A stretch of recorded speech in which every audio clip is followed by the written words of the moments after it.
It's like a remembrance. It's like remembering who I really are.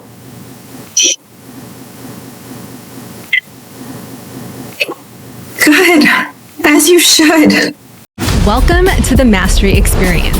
I'm your host, Francesca Sipma, and we are diving deep into mental mastery. This is where self-awareness meets peak performance. You're going to witness the truth behind personal development, emotional breakthroughs, dissolving triggers, getting into flow state, discovering purpose, and most importantly, mastering intuitive action. And we do this through a process called HypnoBreathwork. This is your community committed to breaking behavior patterns, getting into alignment, pursuing excellence, and self-mastery. Let's do the work. This is the Mastry Experience.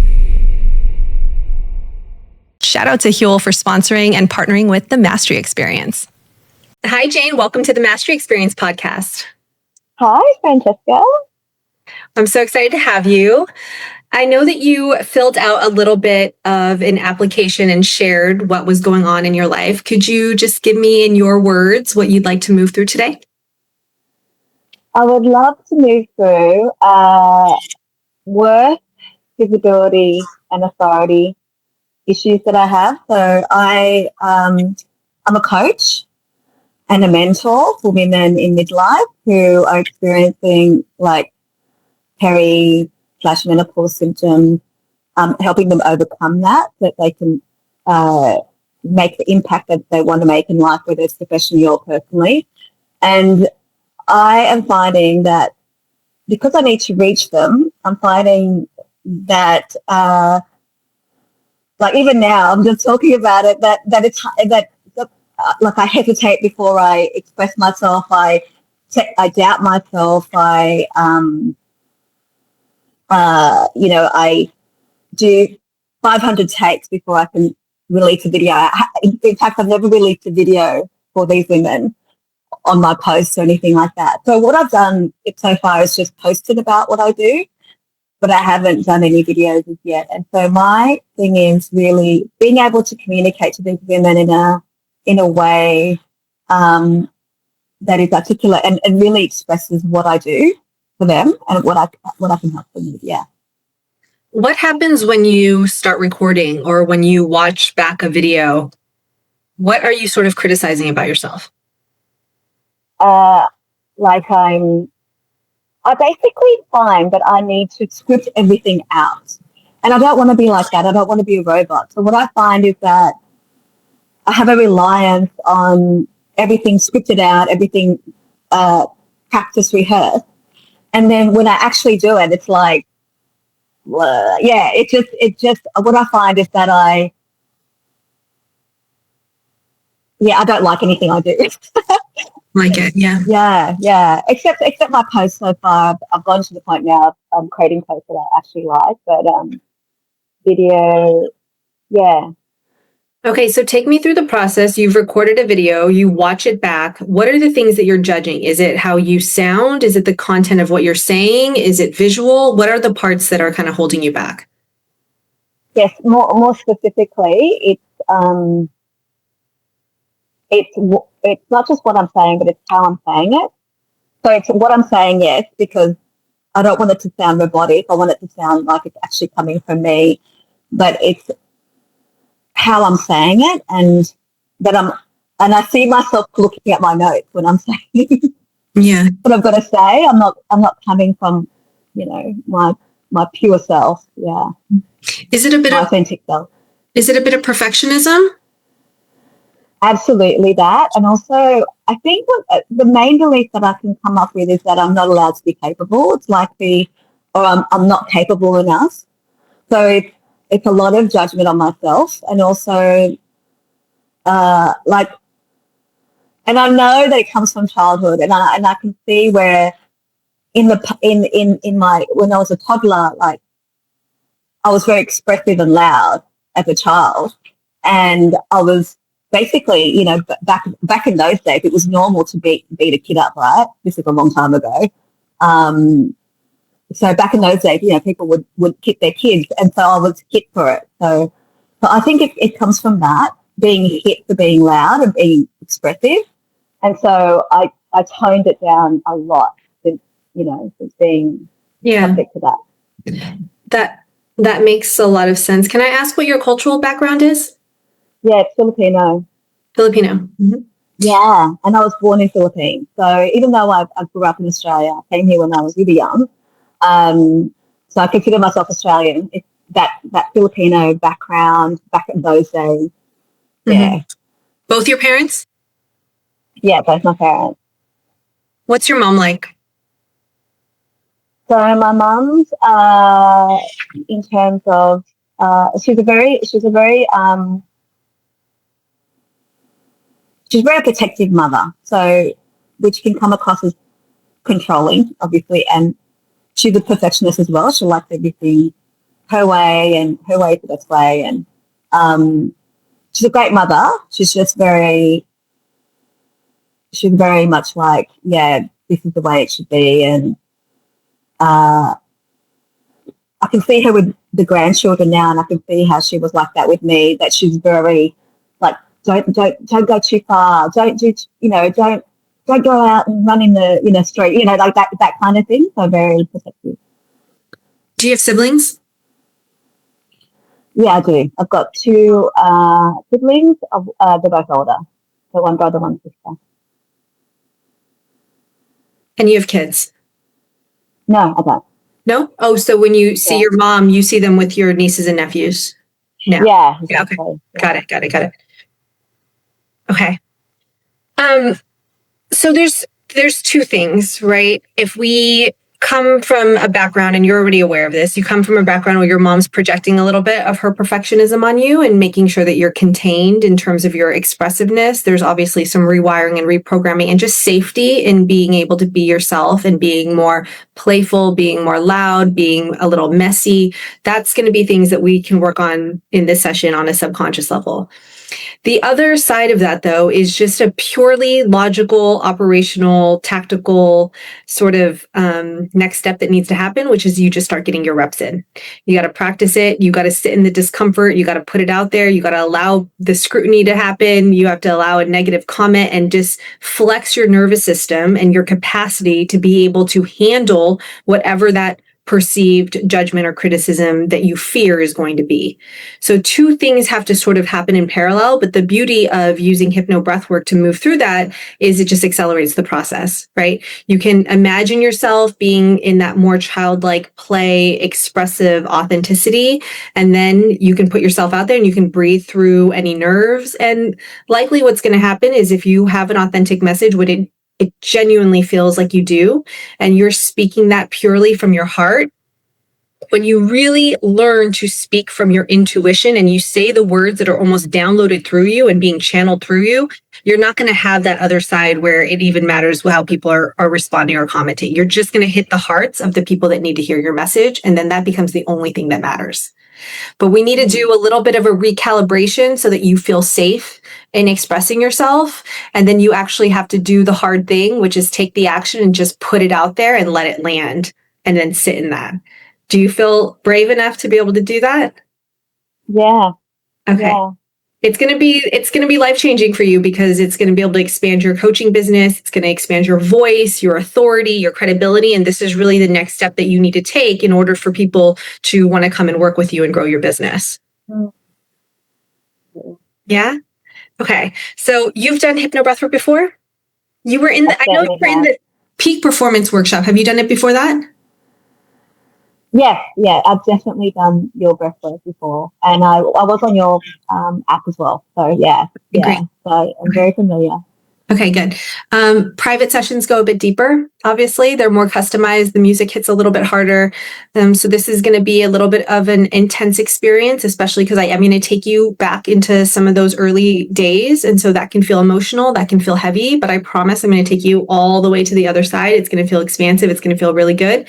So just keep breathing through the heavy parts. Yeah? Okay. You know the technique? 2 inhales, 1 exhale. Inhale through your nose, exhale through your mouth. And I would love for you to maybe get a blanket, blindfold, and maybe some tissues even. I start every morning with breath work and meditation. I'm immediately in a creative flow state and I get on my computer and I start banging out work. The next thing I know, it's already lunch and I haven't even eaten breakfast. Shout out to Huel for making sure that I'm still hitting my protein goals because they have these delicious, ready-to-drink meals packed with 35 grams of protein, 7 grams of fiber. We have 27 different vitamins and minerals. My favorite part, you guys, no artificial sweeteners, and it comes in so many delicious flavors, including this chocolate, peanut butter, and my personal favorite, the iced coffee. And if you're looking for something where you can add your own fruits and veggies to it, then check out the Huel protein. All the same nutrients, but you can make it a little bit creamier, a little bit thicker. Shout out to Huel for sponsoring the Mastry experience. And you can use our exclusive 15% off code. That's Huel.com/Mastry. And Huel is actually now in Targets near you. So check them out. Shout out to Huel for supporting the Mastry experience.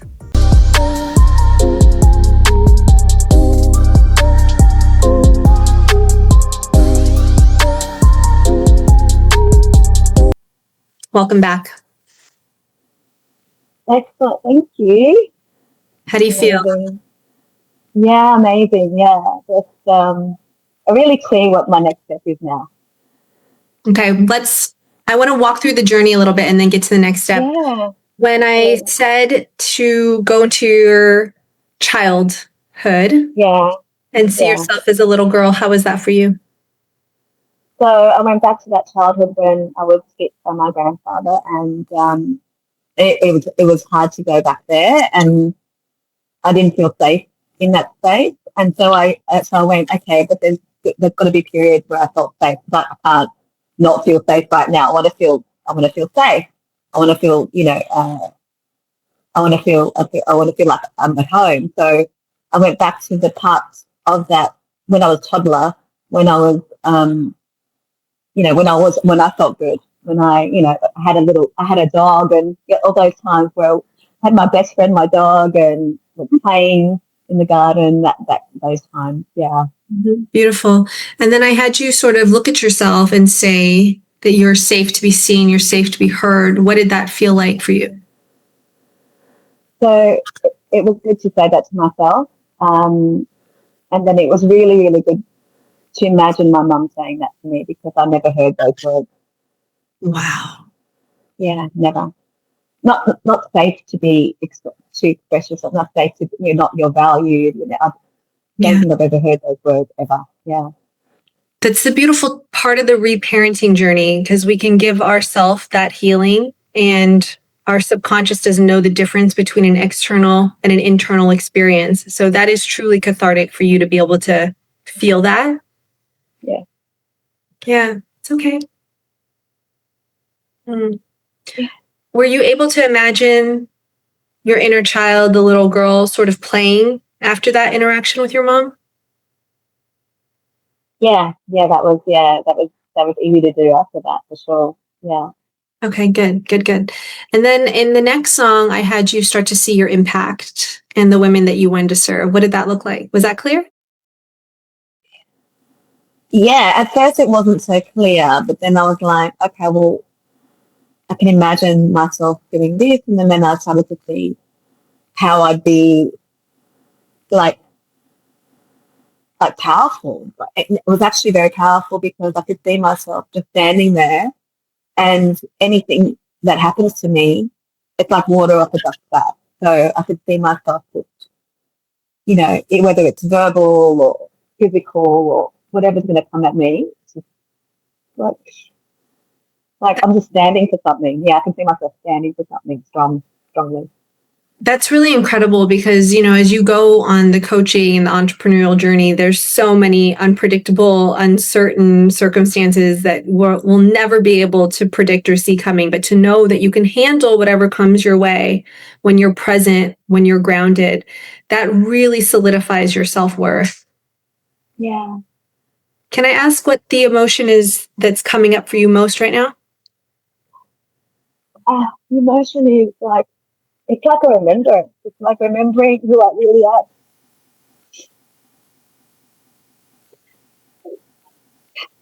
Good. As you should. It was That was so expressive and so free. Yeah. and so joyful. And then she was depressed. She was.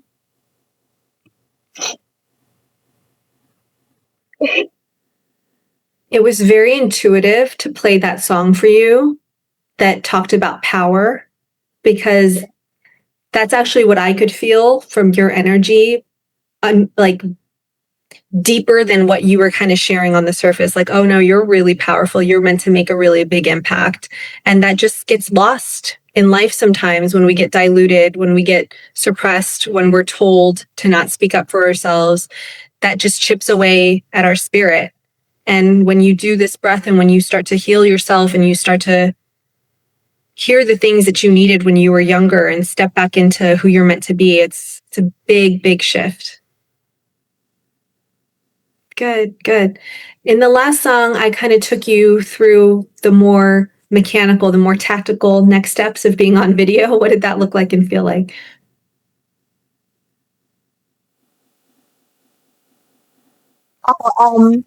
It was fine. It was fine. It was just I was judging myself the whole time. I was like, is this right? Am I saying the right thing? Is this what she wants to hear? you know. Mm-hmm. But now it's like, you've seen me cry. You know, I might as well just say whatever's on my mind. Yeah. Yeah. Yeah. It just hits different when because we can feel energy, you can be perfect and you could be polished and you can say all the right things without stumbling. And it's usually just when you're just riffing from your soul that it hits the hardest for the person that needs to hear it. Yeah. That's going to take a little bit of practice though. Just get on camera, post it, and then it's not that bad, I know what I know what I'm going to say now, which is great, because I think one of the things that I was stressing about was, what am I going to say? But I know I need to say something, because my posts, although they're getting some likes, they're just not landing. They're just not reaching who I want to serve. So it's like, I've got to go. I've got to be seen. Yes. Yes. Yeah. Was that your next action step? Yeah. You're going to post a video? Yeah. Yes. Good. Yeah. I'll share with you just from my own coaching journey, because before, my posts on social media before I became a coach were very perfect. It was an infinity pool in a foreign country with an emoji. There was no depth. There was no vulnerability. And as soon as I stepped into this role, or the universe pushed me into this role, I had to start sharing my story in a very raw way that made me look not polished, not professional, very human. And it was so uncomfortable for me. It was so uncomfortable to admit to certain things of my past that I would have to hide my phone after I put it, because I didn't want to hear the responses of people. And some of them were as bad as I thought they were going to be. They were like VCs being like, what are you doing on social media? Like, why are you posting yourself crying? And I realized that I had to breathe every morning. I had to do the breath work every morning and connect to the message on a soul level, so that my ego didn't run my business, so that my image and my fear of being perceived in any other way, or in a way that was weak, didn't run the show. And so now when I post a story, when I post on my feed, when I do a video, everything comes from breath. There is nothing that I say or put out there that isn't from a grounded, soulful place where I am connected to my heart and sharing things that I know people need to hear. And when you do it from that place, it doesn't matter what the feedback is. Because even if it's bad, then I was meant to learn from that. I was meant to dig deeper in myself, figure out where I'm not in alignment, be more, creative. There's so many things to learn in the process, but as long as you're doing it intuitively and you're doing it from a place of service, then you can never do it wrong. Oh. So breathe and then post. Yeah, that's so true. It's coming from your soul. How can it be wrong? It can never be wrong. And even if it's usually not going to be the outcome that you think, sometimes I'm like, oh, I'm writing this super, super deep, carousel that is from my heart. This is definitely going to translate into sales. And then it's no engagement, no likes. And I'm like, okay, it was actually just another test of my ego. But that's still the learning and that's the growth. So it's never about the outcome and the engagement and the comments. It's just about your own evolution and speaking your truth and exercising that muscle. And then whatever's supposed to happen happens. Yeah. Yeah. Yeah. Yeah. Well, I would love how do you disengage from the result though? Like if it doesn't land and you poured your heart and soul into something. Yeah. How do you then go, okay, like how do you move on from that? Because you just given of yourself and then you change your measures of success. You change your measures of success. So you had an expectation that if you posted that, it was supposed to get 100 comments. Okay. But what if you posted that because you were meant to stretch your vulnerability muscle? What if you posted that so that you were starting to master a skill in content creation? What if you posted that because you were learning how to be more articulate and more concise on camera? The outcome isn't always likes and engagement and sales. Sometimes the outcome is just your own personal development. Yeah.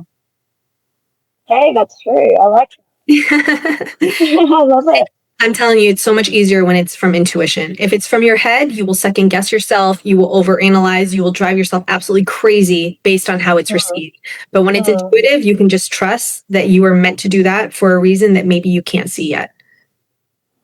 Yeah, look, it's been a journey for me because I'm also a marketer. I come from a marketing background like you, so I thought out everything, thought out every piece of communication. So that's where it comes from, right? And I'm realizing now that it just doesn't land if it's not coming from my heart, or my intuition. Let me give you a perfect example of that. So the marketing brain, because we're conditioned in the way to be more structured and organized and understand best practices, it's actually a skill. So leave that in your subconscious. However, in coaching, and honestly, in my opinion, everything when it comes to business and entrepreneurship is more powerful from your intuition. So I had the intuition to post clips from a masterclass that I did. And I was cutting a reel together. And my breath told me exactly what clips. It was like, when this person talks, when you said this. I had like 10 little clips, put it together. When I put it together, it was 3 minutes long. Immediately, my marketing brain goes, whoa, no one's going to pay attention for 3 minutes. I got to start trimming. So I start trimming, and I'm like, what am I doing? That's not what my intuition told me. It's supposed to be 3 minutes long. So I post it on the internet. It gets 13 likes. I am so mortified. I'm like, I want to take it down. Every part of me is like, delete it, archive it, move it. I booked 2 sales calls from that post, and both women had an individual part where they were like, it was when you said this thing about looking for an army of coaches, or is when you gave this example of this, and I made $10,000 from that post. From the 2 people, even though it only got 13 likes, because it was the message they needed to hear. Yeah. So we gotta retrain ourselves out of the marketing conditioning, and we just gotta do it from a soulful place. Wow. You got this. Awesome. Thank you. Thank you. Of course. Breathe on your video content, visualize it, see it, and then turn the camera on and just say it.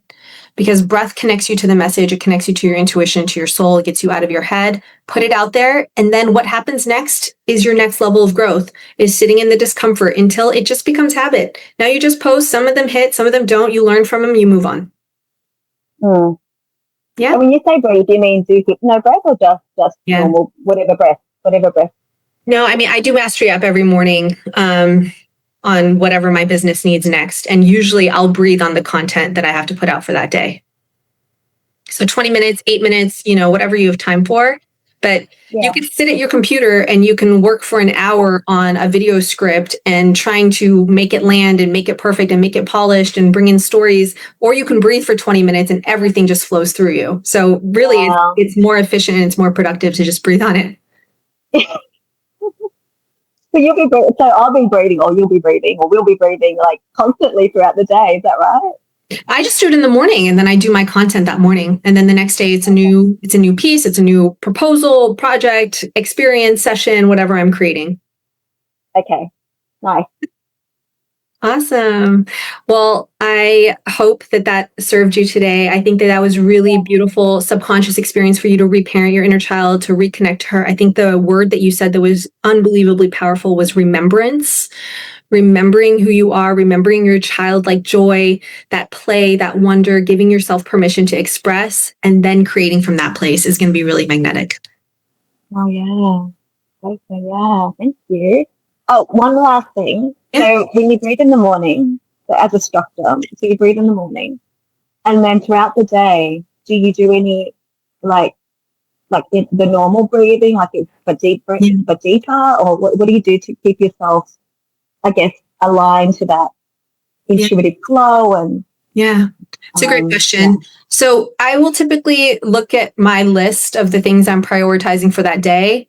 I breathe through multiple things in a 20-minute session. So I can be like, I have to send out this, these emails, do this one story, this one post, and then this presentation. I'll breathe on it and I'll get my insights. And then I'm usually pretty good until about 3 p.m. Like I feel really intuitive, really clear because I breathe and then I'll meditate. I'll do like a Dr. Joe Dispenza meditation and then I'm in a really good state.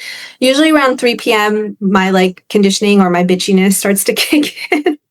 And then if I'm still working on creative projects that aren't like admin or systems or just meetings, then I might breathe for 5 minutes, for 10 minutes, do another session if I need to create more. But usually I do all my creative stuff in the morning. So one session is good to take me through then. And then I'll do, I'll do different types of tasks that don't really require that later.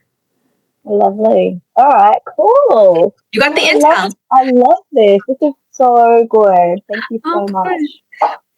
It was intuitive. It was intuitive to start doing some virtual sessions and invite people in to do custom and then be able to showcase, on the podcast how strong these HypnoBreathwork sessions are. So thank you so much for being open, for being vulnerable, for sharing your story with us. It was really beautiful to witness and it's going to help a lot of people.